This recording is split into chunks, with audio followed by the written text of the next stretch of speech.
Donc, une chronique de coaching parental ce soir sur les repas. Oui, sur les repas. Tout simplement parce que les repas, de temps en temps, sont un moment de conflit, alors que vraiment, ça ne devrait pas l'être.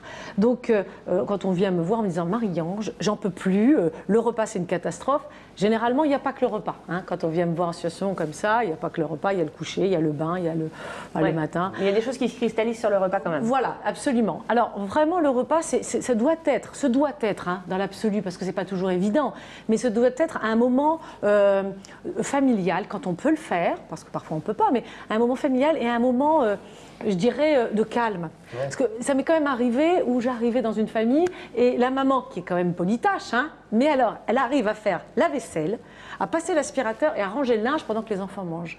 Et elle me dit, j'en peux plus, j'en peux plus. Bah, même moi, en la regardant, j'étais fatiguée. Mais tout ça, je lui dis, mais asseyez-vous, restez avec vos enfants. Et donc, ils étaient stressés, ils entendaient du bruit, puisque quand on fait la vaisselle, ça fait du bruit. Passe l'aspirateur, ça arrive, hein, ça fait du bruit, je dis. Il y a souvent la télé. Alors oui, alors voilà, la télé. Voilà, pas de télé. Si le samedi soir on met la télé, c'est super chouette. Voilà, mais il faut que ce soit exceptionnel. Donc, pourquoi est-ce qu'il y a des crises? La plupart du temps, l'enfant n'a pas envie de manger quelque chose qui a un drôle de goût. C'est parce qu'on leur a donné des brocolis ou je sais pas quoi. Absolument. Moi, un jour, on m'a dit, Marie-Ange, j'ai eu un drame à table, elle n'a pas voulu finir ses brocolis. Moi qui n'aime pas les brocolis, j'ai fait, bah, je comprends. Et donc, il faut vraiment comprendre qu'il y a certains aliments qui ont des goûts un peu forts. Bien sûr. Et pour le palais d'un enfant, bah, voilà, qui n'est pas toujours alors fait. comment on fait? On arrête de leur servir des brocolis et c'est nous, il y a tous les repas?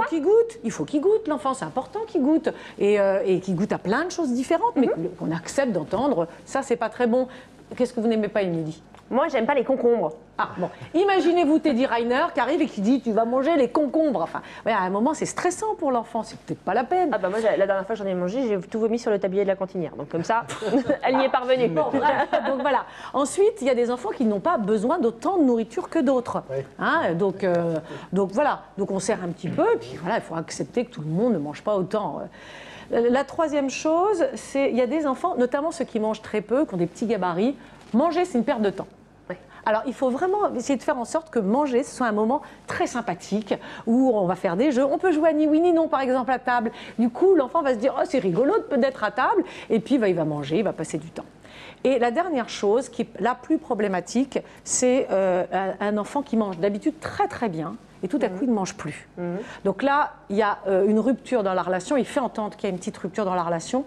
Donc là, le parent, il faut qu'il essaie de comprendre où est-ce que sa communication est un peu dure, un peu douloureuse, parce que s'il ne mange plus, c'est la seule chose qui peut maîtriser l'enfant, c'est ce qui va rentrer et qui va sortir. Donc c'est qu'il y a un point de rupture. Il y a un problème. Donc, on ne le force pas. C'est pas être laxiste, hein, c'est lâcher du lest.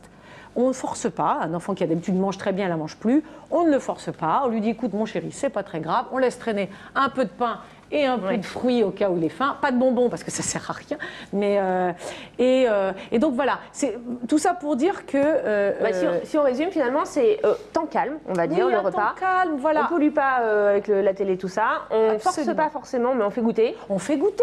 Et s'il y a une rupture, on va dire qu'on essaye de rétablir la communication. On essaie de savoir où est-ce que ça pêche. Voilà. Okay. Pas obligé d'aller chez le psy, mais on essaie de savoir où est-ce que ça pêche. Voilà. Ou alors on appelle Marie-Ange, n'est-ce pas? Je vous donne le site internet de Marie-Ange. C'est www.terreeducation.com. Merci beaucoup.